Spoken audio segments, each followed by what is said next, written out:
सेब अब्बे केकरे मुड़े गिर जाए तोहरे या आम गिर जाए तोहरे मुड़े पर, तो तू का करियो प्रथम काम जोड़ी हो कि ऐसा करो कि चप देव का उठाई खाई लो, दोसर कोई देखत ना हुए, नहीं तो फिर का हुई छोड़े के प्रयास करी, क्योंकि लड़कन में यही सब होत है जब आम के बगिए में जाओ या फल के बगिए में जाओ तो वही नहीं सोचें कि कोई देखा तो भूखान बहुत हम लोग चप दे खाए ले, कहीं ये गिरा का है।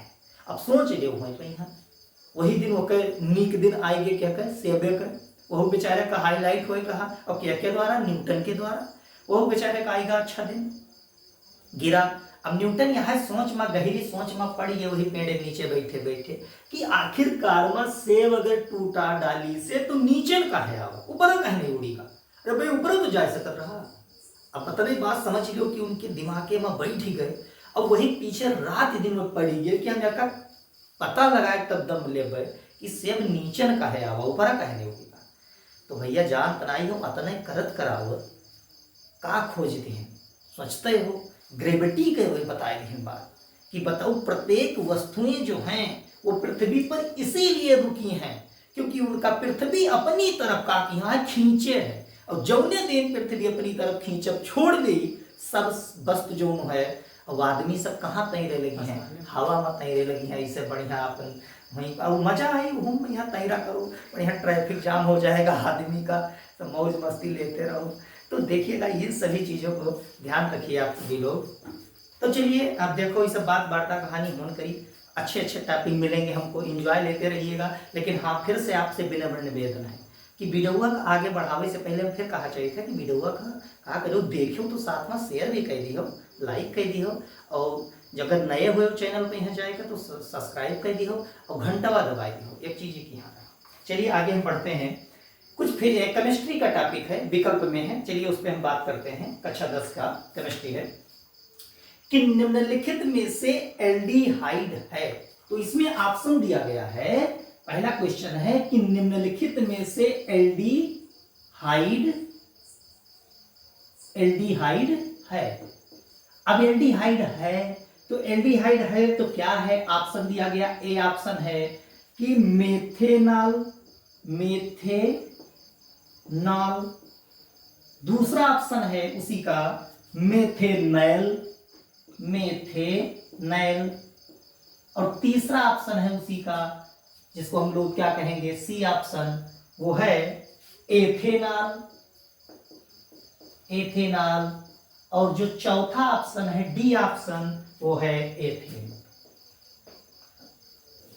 क्या है, एथेन। ठीक है, अब हम लोगों को पता लगाना है कि आखिरकार में एल्डिहाइड क्या है। तो आप ही समझिएगा, क्योंकि यहां पर कहा गया मेथेन, यहां भी कहा गया मेथेन, इसके मतलब कार्बन की संख्या कितनी है, एक है। क्योंकि जैसे हम यहां पढ़ते हैं तो एक कहा गया एथेनॉल, यहां कार्बन कितने हो गए, दो हो गए, यहां भी कार्बन कितने हो गए, दो हो गए। लेकिन चूंकि समझिएगा एथेनॉल, पीछे से चलिएगा, नाल लगा है, और नाल में होता है किस क्रियात्मक समूह की अगर हम बात करें तो एल्कोहल समूह का जो नाम होता है आईयूपीएसी पद्धति में उसी का आल होता है नाम, और जब एथेन में आल जोड़ेंगे तब क्या बनेगा, एथेनॉल। तो इसके मतलब ये ऑप्शन सही नहीं है, क्योंकि एल्डिहाइड का अगर हम बात करें तो जो क्रियात्मक समूह है वो क्या है, CHO है, एल्डिहाइड। और साथ में अगर उसी को हम आईयूपीएसी पद्धति की बात करें तो कार्बन के नाम के अंत में क्या जोड़ा जाएगा, अल जोड़ा जाएगा। कार्बन के नाम के अंत में क्या जोड़ेंगे, अल जोड़ेंगे। अब चूंकि खुद ही समझो कि यहां पर किससे, भाई यहां भी नाल है तो नाल का मतलब क्या हुआ, OH, यहां भी नाल है, नाल का मतलब क्या हुआ, OH।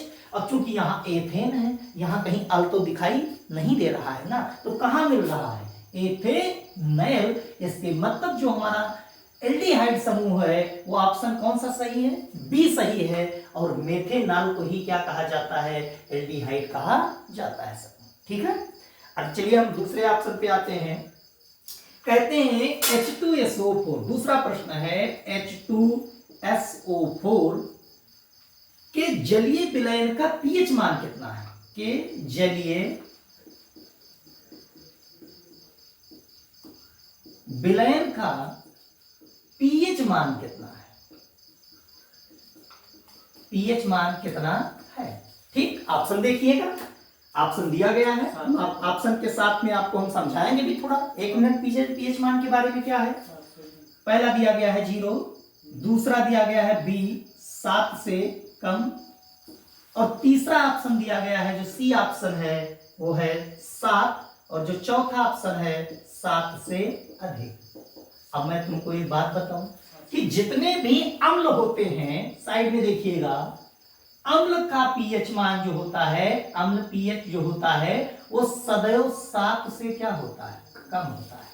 और जो क्षार होता है, वो क्षार का जो पीएच होगा वो क्या होगा, 7 से ज्यादा, 7 से ज्यादा। और साथ में जो लवण होता है उसका जो पीएच होता है वो कितना होता है, 7 होता है। तो आप देखिएगा कि इस ऑप्शन में जो H2SO4 लिखा है ये क्षार है कि अम्ल है कि लवण है, तो हम जानते हैं अम्ल है, अम्ल है। तो अम्ल है तो अम्ल का पीएच मान कितना होता है, अगर बात किया जाए तो 7 से क्या होता है, कम होता है। तो हम इस ऑप्शन में ढूंढते हैं कि कौन सा ऑप्शन हमें ऐसा दिया गया। तो ऑप्शन नंबर कौन सा दिखाई दे रहा है, बी दिखाई दे रहा है, जिसमें बताया गया कि 7 से कम। इसके मतलब जो H2SO4 के जलीय विलयन का पीएच मान होगा वो क्या होगा, 7 से कम होगा। चलिए हम आगे थोड़ा और बढ़ते हैं, तो देखते हैं कि लिखा है कि शुद्ध जल का पीएच मान कितना होता है। देखिएगा इसी से 2 प्रश्न पूछे गए हैं। शुद्ध जल का पीएच मान, शुद्ध जल का पीएच मान कितना होता है, कितना होता है। टेंशन लेने की बात नहीं है।